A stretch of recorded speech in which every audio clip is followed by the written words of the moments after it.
Maliya Hatina railway ફાટક પાસે બંને બાજુ મોટા બમ્પ સામાન્ય જનજીવન ખોરવાયું છે અને તંત્ર આ મુદ્દે શાંત છે. મોટા બમ્પ પર મોટી ચૂપી છે.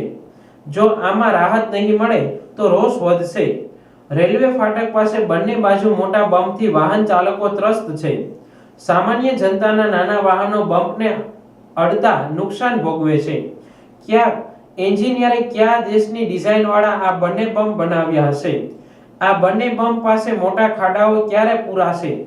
ઉચ્ચ અધિકારીઓ અને રાજકીય આગેવાનો માટે બમ્પ અવગણ્ય છે. મોટા બમ્પ ઉપર ઊંચી ગાડીઓ પસાર થઈ જાય, પરંતુ નાની ગાડીવાળી જનતાને પરેશાની ભોગવવી પડે છે. નાના વાહન ચાલકો માટે આ બમ્પ પસાર કરવો ખતરાજનક અને માથાના દુખાવા સમાન છે. જેથી રોષે ભરાયેલી પ્રજા તંત્ર સામે સવાલો ઊભા કરે છે. રેલવે તંત્રે સજાગ થવું જોઈએ કે જનરોષ ઉઠે એ પહેલા સામાન્ય જનતા માટે બીજા માર્ગની વ્યવસ્થા કરવી જોઈએ. તંત્ર અને રેલવે વિભાગ પદ્ધતિપૂર્વક સર્વે કરી તાત્કાલિક પગલાં ભરે. જનતાની મુશ્કેલી અને નુકસાનીને પગલે રાહત મળે એ જ સાચી જનસેવા ગણાય.